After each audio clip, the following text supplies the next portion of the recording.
imagine you're launching your own dream ultra running brands. This could be nutrition, shoes, pack, whatever. You get to sign 4 athletes, 2 men, 2 women in the present. And the assumption here is everyone on the market's available. Everyone's a free agent. So as long as you can make a great pitch and they're open to it, you can sign them. Who is on that team? Who sort of helps you kick off your brand from an athlete marketing standpoint, and why? Brett. Gosh. This one's so, like, if you ask me this question like 100 times, I'll probably give you 100 different answers. Like, I'm even like trying to convince myself right now that the names that I have in my head are not the correct ones. So you're launching a brand, and we're going to sign like 4 athletes to like headline the brand and like start making all the stores. So then it's like brand awareness, all your content, imagery. Yeah. So it's like the first question then is your brand going to be more results driven or like story driven, or can you have both? Profits driven. How are you generating those profits? Which athletes are you using to generate these profits? Like, who's putting out like good stories? Like, who's charismatic? Who's also really good at running? You know, I think taking up 2 of my spots that I'm throwing out there immediately are Eli and Tabor Hemming.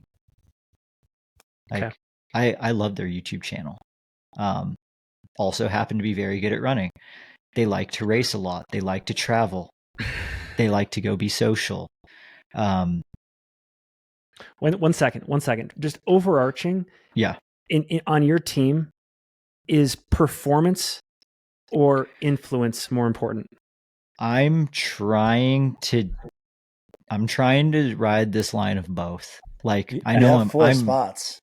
I know, and I'm really risking burning out my athletes by putting all of this on their shoulders, but I'm confident that Eli and Tabor can handle the workload I'm going to give them. Yeah, like they like to race a lot and they're like documenting it, but then like I'm also, making sure I'm assuming that I'm putting up a significant amount of budget so that way they don't have to do a lot of the documenting and editing and blah, blah, blah on their own. We have a team for that. The other 2 spots, and again, it's like, do you do the obvious pick of like your Courtney Dauwalter or like Killian? My answer is yes. You do the obvious pick because of their reach and because of their influence and because they're also the best in the sport, which is a rare thing in the marketing world to have like the best also be the most popular. So that's my boring answer. And I'm just, for the sake of this conversation, I'm going to try and avoid that. Dude, I'm almost tempted. I'm tempted to go the storyteller route for like one of my other 2 spots. And I'm not sure, because it's like, what if I signed like Hillary Yang? Because like she runs, she goes to the races, but she's got her hands in a lot of different pots across the entire running industry. That given the correct like platforms, I mean, she's building up, a huge amount on her own right now, but it's like, if my brand could prop that up even more, there could be a big, mutuality. I don't know if that's a word that goes with this. She's also married to Billy Yang. So it's like, I'm not forgetting that. So it's like, maybe that. And then like, what if on my men's side, then I'm just like, well, I'm going to lean into the storytelling, also good at business. Like, give me Jamil Coury. Like, now we've got a race director, a good storyteller. Let's not forget that he's had some pretty amazing vlog experience across his travels. Helped out with, some brand building and stuff. It's like, I don't know. It's a weird team, but I kind of like it. So just say the 4 names again. Yes. Summarize them quickly. So I got Eli and Tabor Hemming. Okay. I've got Jamil Coury and Hillary Yang. Awesome. That's a great team. Yeah. Okay.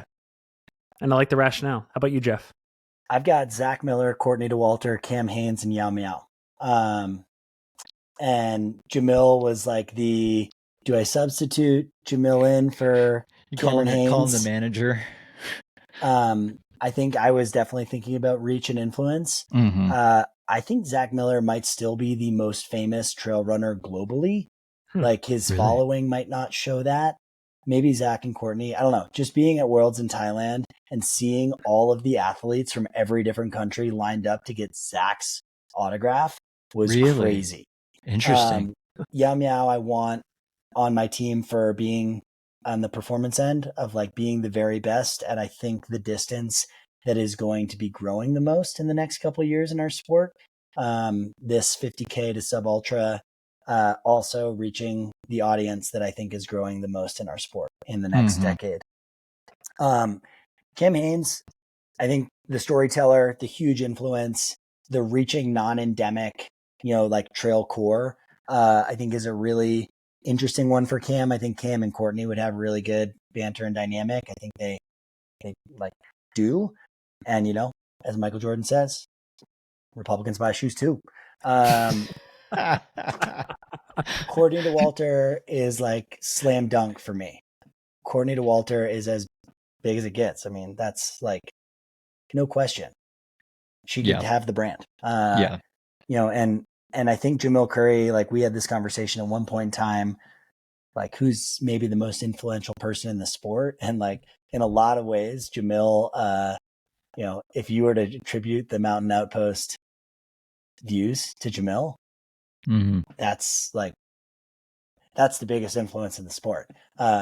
He's touching so many, different consumers or different people, but I wanted to have a balance between the performance side of things, which I think you get with Zach, Courtney, and Yao Miao, and then the audience specific target for China and kind of East Asia as such a huge growing sector in trail. Zach Miller, you might just have the person that everyone wants to root for, and that's like people like following along with it. So those are my four. Guys, I love how we've all gone in like very unique special directions. And Jeff, I also followed I followed a similar model as you with the Cam Hanes piece, where it's like on each of these teams, you needed an insider to the sport and sort of an outsider to the sport. I think that is key. I'll say a couple things before I announce my team. One, just from like a mechanics standpoint, one of my big predictions for the next like 3 to 5 years is that the BPN, Bare Performance Nutrition model of athlete marketing is going to saturate the sport. Unless you are one of these like super wealthy established brands like Nike and Hoka, I think a lot of these other brands that are competing, especially the startup ones like the Nordas and the Satisfies, etc., Speedlands, they will need to lean on these creators who are like, it's second nature for them to create content to boost their profile. So I think you can't, with my team, you cannot deny how important content creation is, but also doing cool projects on a regular basis that aren't necessarily just UTMB and Western, and then maybe a touch of performance. So with that, my two women, Lucy Bartholomew is number one for me. Great pick.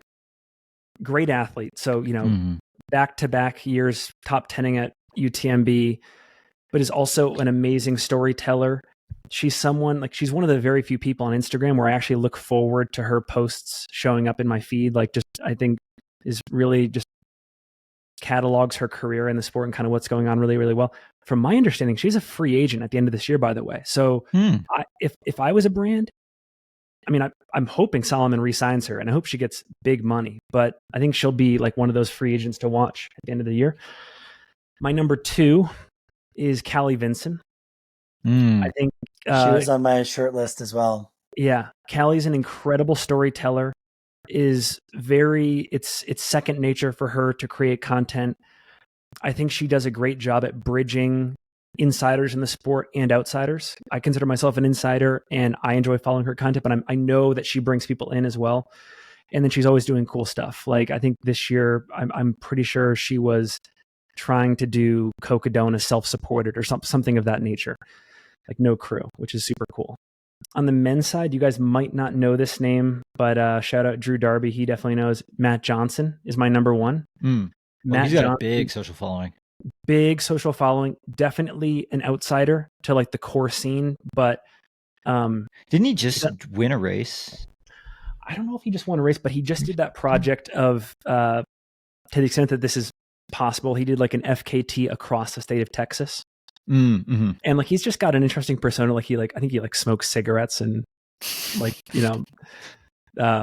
all that, Good to know where your brand morals are, Finn. Takes dip and stuff, but also he's like religious and stuff. I don't know. It's just interesting. Like there's just a cool angle there. Like definitely in that, like maybe like Cam Hanes camp. Cam doesn't smoke, but like, I don't know, maybe he does. Who knows? But anyways, like I just think he's like in that outsider space. And then my number 2 here is John Kelly. I think if you are core sport, John Kelly has like such widespread, deep respect in the sport. So there's that, like the credibility piece. Like I find myself paying attention to what he uses in all of his projects. He does cool stuff. So you can always count on him doing Barkley. Did the Appalachian Trail this year. Is going to do Tour de Géance later this year. Does the Spine. So he's very invested in these multi-day races that get like an inordinate amount of attention. He's great on the blog. Like his writing is incredible. He's tirelessly active on Instagram. Does the podcast circuit and seems to be stoked to take interviews. So that's my team. Finn, I think. Oh, go ahead, Jeff. No, well, I was just gonna say I also had Callie as like kind of my short list. Callie, Jamil, and Max Jalif were like the 3 other athletes, like kind of that I was deciding between. And as I thought about this prompt, I thought about I previously worked with John G back in 2017, 2018, 2019, and I love the team there. I think that the team that they have built is incredibly impressive. Yeah. And like when you think of this prompt of, hey, you're trying to grow brand awareness, sure, having Ryan Montgomery came to mind for me and was on my list. Jeff Garmeyer. Yeah. So like you look at what John G's done with Callie, Scott Traer, Jeff Garmeyer, Ryan Montgomery, Ricky Gates, Corey Waltering, like the list is super impressive for a brand that a couple of years ago wasn't really invested in the trail space on like an athlete support side. And like that was one thing that just crossed my mind. I was like, wait, I've got 2 names on my list that are currently actually sponsored by the same brand. And it's like that's pretty interesting.